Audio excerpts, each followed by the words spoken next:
We begin our report with the beginning of the transition of power in the United States. President-elect Donald Trump has accepted an invitation from President Biden to meet at the White House, a tradition during this period of transition. It's one that Trump himself did not offer Biden when the roles were reversed after the 2020 election. Trump's transition team is being led by two billionaires, Howard Lutnick, the CEO of the finance firm Cantor Fitzgerald, and Linda McMahon, who served as the head of the Small Business Administration during Trump's first term in office. Trump has also named his campaign manager, Susie Wiles, to serve as his White House chief of staff, which would make her the first woman to hold the position. President Biden told the nation Thursday that there would be a peaceful transfer of power while trying to assure any Americans disappointed in the election results. I also hope we can lay to rest the question about the integrity of the American electoral system. It is honest, it is fair, and it is transparent. And it can be trusted, win or lose. I also hope we can restore the respect for all our election workers who busted their necks and took risks at the outset.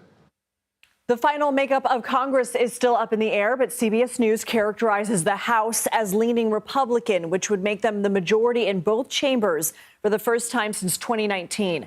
Democrats are now left working to understand where their campaigns went wrong. And I'm afraid that too many Democrats looked like we were sort of poo-pooing their concerns. Oh, but, CHIPS and Science Bill. Oh, but IRA. Oh, but bipartisan infrastructure law. And I think Donald Trump captured the irritation and the frustration much more with his just generally uproarious and outrageous behavior.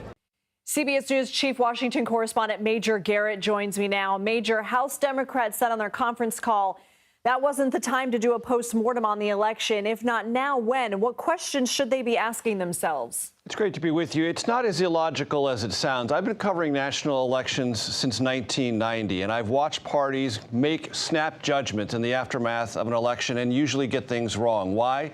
Because you're exhausted, you're emotionally overwrought, and you're too willing to blame yourself and not look at the underlying data. What was the messaging you had? What did the voters say in reaction to that? That does take some time. And quite honestly, House Democrats need to focus on a lame duck session coming in November and December, and helping the Biden White House in whatever way it can legislatively deal with some of the priorities left for the Biden White House. So those issues are clear and convincing and more prominent than a postmortem. But the questions they have to ask themselves is, why did you hemorrhage so much support in so many different parts of America across all demographic groups? That is the biggest takeaway. Former President Trump gained almost everywhere. 9 out of 10 counties in America went more in his direction than they did in 2020. That is not a full-blown rejection of the Biden-Harris administration and Democratic policies, but it is a striking signal that whatever they were saying, that is to say Democrats, they missed by a wide margin. 9 out of 10 counties, incredible. President Biden also used some of his 6-minute Rose Garden address to talk about his own record. Let's listen to some. Much of the work we've done is already being felt by the American people, but the vast majority of it will not be felt over the next 10 years. We're leaving behind the strongest economy in the world. I know people are still hurting, but things are changing rapidly. We know the numbers we see, a strong labor market and the inflation rate dropping, isn't necessarily what most Americans feel. How does that impact the Biden administration's economic legacy? Much of what the president said is true, and I'll make a prediction.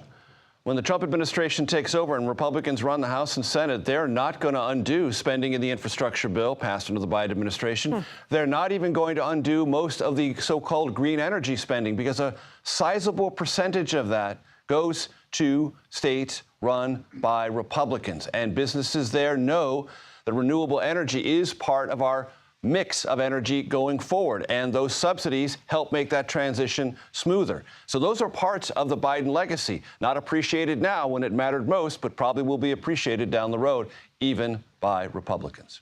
What should we make of Trump's pick for chief of staff and his transition team? I know you and I were both watching his victory speech on election night, the early morning hours after he tried to get Susie Wiles to come up to the podium. She didn't want to. She wanted to hang back. That kind of said a lot about sort of her role, her position, kind of pulling the strings from behind.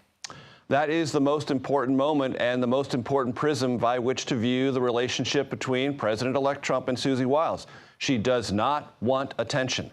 She wants to be effective, and she knows her effectiveness flows through now President-elect Trump in their very unique relationship, where she can tell him bad news, she can tell him he's made a mistake, and she can tell him things that he otherwise would prefer not to hear. But she does it in a quiet and helpful, meaning constructive criticism manner. But the most important thing is Susie Wiles does not want to be prominent. She only wants to be effective, and that played out over the entire 18 months of her role, putting together a well-organized, low-drama, and competent presidential campaign.